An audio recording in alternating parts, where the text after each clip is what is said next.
Hello friends, नई video के अंदर आपका स्वागत है।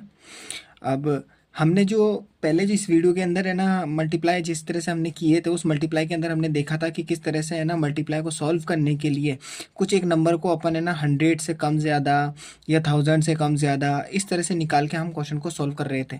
और बाकी अपन ने वो वाले ट्रिक मेथड भी देख लिए थे जिसके अंदर आमने सामने रख के भी करते हैं। लेकिन एक्चुअल के अंदर क्या है कि अब जैसे डेसिमल नंबर आते हैं तो डेसिमल नंबर को किस तरह से सॉल्व करना होगा वो चीज़ हम देखेंगे। डेसिमल वाले क्वेश्चंस क्या होता है, थोड़ा सा ऊपर नीचे डेसिमल के कम ज़्यादा होने से नंबर की वैल्यू को कम ज़्यादा कर देते हैं। जैसे फॉर एग्जांपल अगर मैं इसी क्वेश्चन के अंदर जो अपने पास में दे रखा है 4298 इंटू 97, इस क्वेश्चन के अंदर मैं कुछ भी नहीं करूँगा, सिर्फ एक पॉइंट का डिफरेंस करूँगा। कैसे डिफरेंस करूँगा, मैं जैसे लिख रहा हूँ 4298, इसमें मैं कुछ भी नहीं करूँगा, बस इंटू मल्टीप्लाई के अंदर 9.7 कर दूंगा। 97 था, उस 97 को मैंने 9.7 कर दिया। जैसे मैं 9.7 करूँगा तो अब इसके अंदर क्या डिफरेंस आएगा, आंसर वही रहेगा जो इसमें दे रखा है। क्या आंसर दे रखा है अपने पास में, 41690 आंसर यही है। लेकिन बस चेंज क्या होगा, एक नंबर से पहले देखिए आप यहाँ पे पॉइंट लगा हुआ है सिर्फ और सिर्फ यहाँ पे एक नंबर से जस्ट पहले। तो अगर एक नंबर से पहले पॉइंट लगा हुआ है तो आप भी आंसर में एक नंबर से पहले पॉइंट लगा दो, तो कुल मिला के इसका फाइनल आंसर होगा, यहाँ पे पॉइंट लग जाएगा तो आंसर होगा 41690.6। ये इसका आंसर हो जाएगा। ठीक है। अब एक और, जैसे फॉर एग्जांपल इमेजिन करो कि अगर मैं इसी क्वेश्चन के अंदर छोटा सा चेंज करूँ, क्या करूँ, यहाँ भी पॉइंट हो, उसके बाद में यहाँ से 2 नंबर पहले पॉइंट भी हो, यहाँ पे इस जगह पे पॉइंट हो, तो अब आंसर क्या आएगा। तो क्वेश्चन है 42.99 इंटू 9.7, ये क्वेश्चन दे रखा है। पॉइंट देख लीजिए किस किस नंबर के बीच में, तो आपको बस करना कुछ भी नहीं है, आंसर सेम वही का वही आना है, सेम टू सेम। आपको पॉइंट कितने भी दे रखे हो, कुछ भी दे रखे हो, आप इमेजिनेशन हटा दो 2 मिनट के लिए कि पॉइंट भूल जाओ, पॉइंट है ही नहीं। आप तो कुछ मत करो, बस बड़े नंबर को छोटे नंबर से मल्टीप्लाई करो, मल्टीप्लाई करने का कोई सा भी मेथड इस्तेमाल करो, आंसर निकालो पहले तो ये बड़ा सा, फिर पॉइंट अपन को है ना लास्ट में लगाना है कि कहाँ कैसे क्या लगाना है। जैसे फॉर एग्जाम्पल इसका आंसर तो पहले से ही डिसाइड हो रखा है, अपन ने क्या कर रखा है 41690 आंसर तो यही था पहले वाला। लेकिन अब करना क्या है, अब यहाँ देखिए पॉइंट के बाद में एक नंबर, इधर पॉइंट के बाद में 2 नंबर, कैसे, ये पॉइंट है 1 2, फिर उसके बाद में पॉइंट के बाद में ये 1, तो 1 2 3, टोटल 3 नंबर हो गए। 3 नंबर पीछे से चलने हैं अपन को, तो यहाँ से 1 2 3, 3 नंबर हुआ, इस 3 नंबर से पहले यहाँ पे पॉइंट लगा देंगे इस जगह पे, तो आंसर फाइनली जो होगा ना वो होगा 416.906, ये इसका फाइनल आंसर होगा। पॉइंट ऊपर नीचे करने का खेल है बस, ये और कुछ भी नहीं है। जैसे मैं फॉर एग्जांपल एक और क्वेश्चन अपने मन से लेता हूँ, जैसे मैंने लिया इनटू करने में अभी अपन को ज़्यादा प्रॉब्लम नहीं आएगी। क्यों नहीं आएगी, क्योंकि आगे के क्वेश्चंस के अंदर ना मल्टीप्लाई बहुत ही मैटर करता है, मल्टीप्लाई और डिवाइड बहुत ज़्यादा मैटर करते हैं। अब जैसे फॉर एग्जांपल मैं एक क्वेश्चन करवाता हूँ मल्टीप्लाई का, जैसे 3 डिजिट्स में ले लेते हैं, जैसे फॉर एग्जांपल 26, फिर उसके बाद में 0.06, फिर उसके बाद में इंटू, फिर 1.02, फिर इंटू 2.3 और उसके बाद में 0, ये एक क्वेश्चन आ गया। अब इस क्वेश्चन के अंदर करना क्या है, करना वही है, आप 0 अभी है ना, पॉइंट को तो आप भूल ही जाओ कि पॉइंट अभी है इसमें। आप तो बस इसको ऐसे समझो जैसे 26 06 102 और 230 लिखा हुआ है, यानी कुल मिला के ये कुछ ऐसे लिखा हुआ है 2606 इंटू 102 इंटू उसके बाद में 230, ये क्वेश्चन लिखा हुआ है। अब आपको इससे मल्टीप्लाई करना है। मल्टीप्लाई करने के लिए आपके पास में 2 तरीके हैं। 2 तरीके ये हैं, इसको इससे मल्टीप्लाई करो, जो आंसर आएगा फिर उसके बाद में इसको इससे मल्टीप्लाई करना। एक और तरीका, इसको इससे मल्टीप्लाई करो, जो आंसर आएगा फिर उसको इससे मल्टीप्लाई करो, ये वाला तरीका है।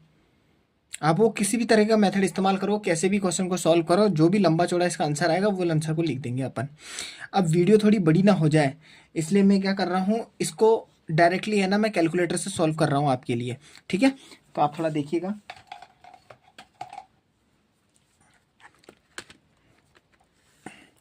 क्वेश्चन है अपने पास में 2606, फिर उसको बाद में मैंने मल्टीप्लाई किया है 102 से, फिर मल्टीप्लाई किया है 230 से। आंसर मेरे पास में इतना लंबा चौड़ा आ गया 61136760, ये आंसर आया है 611366, फिर उसके बाद में 76 और 0, ये मेरे पास में आंसर आ गया है। ये कैलकुलेटर मेरे को इसलिए यूज़ करना पड़ा क्योंकि मैं अभी इसको मल्टीप्लाई करने बैठूंगा तो कम से कम 5 मिनट लग जाएंगे और 5 मिनट में वीडियो लंबी हो जाएगी, इसलिए मैंने कैलकुलेटर यूज़ किया, उसके लिए माफ़ी चाहता हूँ। ठीक है, तो अब ये आंसर आने के बाद में अब पॉइंट में देखते हैं, पॉइंट में कैसे क्या है। पॉइंट के बाद में 2 नंबर, 1 और ये 2, ऐसे ही यहाँ पे पॉइंट के बाद में 1 और ये 2, ऐसे पॉइंट के बाद में ये 1 और ये 2, तो टोटल अपने पास में पॉइंट के बाद में नंबर्स गिनो 1 2 3 4 5 6, यानी 6 नंबर। 6 नंबर से पहले पॉइंट, यानी इसका मतलब पीछे से चलेंगे 6 नंबर, 1 2 3 4 5 6, ये 6 आ गया। 6 के बाद में आपको यहाँ पे पॉइंट लगा देना है। इस जगह पॉइंट लगने का मतलब आंसर हो जाएगा 61.136760, ये इसका फाइनल आंसर होगा। ये बेसिक सा आंसर था बस। और वैसे भी दिख रहा है आपको 26 है, 26 है, 26 का दुगना यहाँ पे साफ साफ दिख रहा है, 26 का दुगना होता है अपने पास में 52, तो लगभग 52 के आसपास। और 52 के बाद में फिर पॉइंटों की वैल्यू 30, 06, 02 की वैल्यू को मल्टीप्लीकेशन कर कुरा के 52, 60 के आसपास में आंसर, तो लगभग देख लो 61.136760 के आसपास आंसर आया है। ये तो ये जो मैंने अभी आपको चीज़ बताई ना, ये सिर्फ ऑप्शनल में क्वेश्चन को देख के सीधा माइंड के अंदर बिना पेन को उठाए सीधा आंसर देने वाला मेथड होता है ये, कि हाँ भैया आसपास में कौन सा आंसर दिख रहा है उसको टिक करो, ऐसे कुछ करके। तो मल्टीप्लाई के अंदर जो नॉर्मली बातें थी जिसको वन शॉट के अंदर समझाना था वो मैंने इसको एक ही बार में समझा दिया। और डेसिमल नंबर और नॉर्मल नंबर इस तरीके से ही आते हैं। फ्रैक्शनल नंबर में काटा पीटी कैसे क्या करती है वो वाले क्वेश्चंस भी मैं करवाऊंगा, उसके लिए अलग से वीडियो बनाऊंगा। अब मैं थोड़े से डिवाइड के बारे में भी चर्चा कर लेता हूँ। अब जैसे फॉर एग्जांपल अपने पास में डिवाइड की बात करें, डिवाइड के जैसे मैं अपने मन से कोई क्वेश्चन बनाता हूँ। जैसे फॉर एग्जांपल मैंने डिवाइड के अंदर एक क्वेश्चन बनाया है, जैसे मैंने लिखा कि 221, उसको मुझे डिवाइड देना है 7 से। मैंने एक नंबर ले लिया नॉर्मल थे, अब 221 है, उसको मुझे डिवाइड देना है 7 से।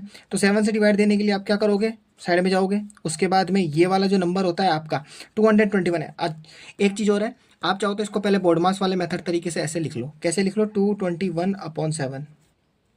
ठीक है, ऊपर वाला होता है अपने पास में अंश और नीचे वाला होता है अपने पास में हर। इंग्लिश में अंश को बोलते हैं इसको न्यूमरेटर, ये कहलाता है डिनोमिनेटर। तो न्यूमरेटर अपॉन डिनोमिनेटर, न्यूमरेटर आता है अंदर, इसका मतलब 221 आ जाएगा अंदर और 7 आ जाएगा यहाँ बाहर। ये फिक्स है, नियम है, याद रखना है कि अंश हमेशा बीच में आता है और 7 हमेशा बाहर आता है। ठीक है ना। एक भाज्य, अभाज्य, भागफल और शेषफल, ये कंडीशन होती है जो आपको सेकंड थर्ड क्लास के अंदर सिखा दी जाती है। भाज्य, भाजक, भागफल और शेषफल वाली स्थिति आती है। आपको पता ही होगा, जो भाज्य होता है, जो भाग करने वाला होता है, भाज्य यहाँ पे आ गया, भाजक यहाँ पे हो गया, फिर उसके बाद में भागफल हो गया, फिर उसके बाद में शेषफल हो गया। हो सकता है कि भाज्य के अंदर मैं थोड़ा सा कंफ्यूजन और कर रहा हूँ, या तो इनडायरेक्टली अपने पास में एक डिवीज़र होता है और एक डिविडेंट होता है। डिवाइज़र जो होता है जो डिवाइड करने वाला होता है, डिविडेंट वो होता है जो डिवाइड होने वाला है, और उसके बाद में एक क्वोशिएंट होता है, और क्वोशिएंट के बाद में आता है रिमाइंडर। रिमाइंडर हमेशा नीचे आता है जिसको अपन शेषफल बोलते हैं, और यहाँ पे होता है क्वोशिएंट। क्वोशिएंट जो होता है वो अपने पास में भागफल होता है जो अपने पास में यहाँ बचता है। ठीक है, चलो, तो अब मेरे को इसका डिवाइड करना है। अब मुझे पता है 7 को 2 से तो डिवाइड कर नहीं सकता, क्योंकि 7 2 की टेबल से थोड़ा छोटा हो गया ये नंबर तो 7 से, तो अपन बड़ा नंबर लेंगे तो इसको 2 के साथ में 2 जोड़ लेंगे तो ये 22 हो जाएगा। तो 7 की टेबल में 21 आता है 3 टाइम्स, तो यानी 3 बार में अपने पास में यहाँ पे आ गया 21। अब माइनस करेंगे, साफ दिख रहा 22 रुपये में से 21 रुपये घटाने हैं। आप चाहो तो छोटे मेथड से भी लगाओ, 2 से 1 घटाओ, 2 से 0 घटाओ, या 22 में से 21 रुपये घटाएंगे तो सिर्फ केवल 1 रुपये बचेंगे। अब 1 रुपये बचने के बाद में ये यहाँ पे एक लिखा हुआ था, वो एक इसके साथ में जुड़ जाएगा, तो 1 और 1 मिलके 11 बन गए। अब 7 की टेबल में 11 कितनी बार में आता है, तो 7 1 जा 7, 7 2 जा 14 होता है, तो 14 तो ज़्यादा हो जाएगा, तो अपन 7 1 जा 7 लेंगे, तो 7 1 जा केवल और केवल 7 लेंगे, तो 11 में से 7 जाएंगे, केवल 4 बचेंगे। अब ये आपका भागफल आ गया, सॉरी माफ़ कीजिए, शेषफल आ गया। भागफल तो आपका 31 आया और ये आपका शेषफल आ गया है। ठीक है, ये था भाग करने वाला, ये था जिसमें भाग हो रहा है, ये था जिसका आंसर निकला कितनी बार में गया, और ये था कि कितनी संख्या उससे अधिक निकल रही है, कितनी कमी पड़ रही है। अधिक निकलने का मतलब हो गया ज़्यादा बैठना। अगर मैं इनडायरेक्टली बोलूँ 221 में से आप 4 माइनस करो, तो 221 में से 4 माइनस होंगे तो कितने बचेंगे, 217। 217 का सीधा सीधा 7 में डिवाइड चला जाएगा। ये एक क्वेश्चन होता है बेसिकली कि ये क्या करते हैं, आजकल कंपटीशन के अंदर पता है कैसे क्वेश्चन आने लगे, इस टाइप के क्वेश्चन आने लगे, आपके सामने नंबर दे देंगे और आपको बोलेंगे कि 7 का डिवाइड करो, या फिर ऐसा एक काम करेंगे कि 221 दे देंगे और आपको बोलेंगे कि इसका रिमाइंडर 4 है। आप ये बताइए कि निम्न में से 4 ऑप्शन दे देंगे, निम्न में से कौन सा है ऑप्शन है जो है ना इसको डिवाइड कर रहा है, अगर रिमाइंडर 4 आ रहा है तो आपको उसी वक्त दिमाग लगाना है कि अरे यार रिमाइंडर 4 है, नंबर 221 है, 221 में से 4 माइनस कर देंगे तो कितने बचेंगे, 217। फिर 217 के बाद में आप देखना शुरू करोगे कि यार इनमें से 4 ऑप्शन में से वो कौन सा नंबर है जो इसको पूरी तरह से भाग कर सकता है, और आपको उस ऑप्शन में 7 दिखेगा। सबको देखना पड़ेगा फटाफट फटाफट यार किससे सॉल्व हो रहा है किससे नहीं हो रहा है, और ये आपको 30 सेकेंड से 1 मिनट के अंदर अंदर करना होता है। ठीक है, ये डिवाइड की ये फर्स्ट स्टेप थी। सेकंड स्टेप के अंदर जैसे फॉर एग्जांपल ये तो मैंने रिमाइंडर पे लाके छोड़ दिया। अब मान लो कि कुछ ऐसी कंडीशन आ जाए कि यार नहीं मेरे को तो पूरा सॉल्व करना है, पॉइंट में जाना है, इसकी लास्ट इसका आंसर क्या आ रहा है वो मुझे देखना है। तो आप क्या करोगे, 4 आ गया, अब जैसे ही रिमाइंडर 4 आ गया, 7 से 0 ये 4 छोटा है, तो आप क्या लगाओगे, पॉइंट। अब पॉइंट का लगेगा, पॉइंट लगेगा यहाँ भागफल के पास। यहाँ पॉइंट लगते ही फट से यहाँ लग जाएगा 0, ये नियम है। अब जैसे ही 0 लगा तो ये 40 बना। अब 7 के टेबल में 40 आता है या नहीं, अगर आता है तो ठीक, नहीं आता है तो उससे छोटा नंबर लेना है। 7 की टेबल बोलना शुरू करेंगे तो 7 4 जा होते हैं अपने पास 28, 7 5 जा 35 और 7 6 जा होता है 42, 42 हो जाएंगे ज़्यादा, तो 7 5 जा लेना पड़ेगा, तो 7 5 जा हो गए अपने पास में 30 और उसके बाद में 5। अब ये माइनस करेंगे, आप इनडायरेक्टली बस ऐसे समझो कि 40 रुपये में से 35 रुपये निकल गए, सीधा 5 रुपये लिखो आप। ठीक है, पॉइंट लगा ही चुका हूँ, पॉइंट लगने के बाद में अब 0 ठुकते जाएंगे, जीरे लगातार चलते ही जाएंगे,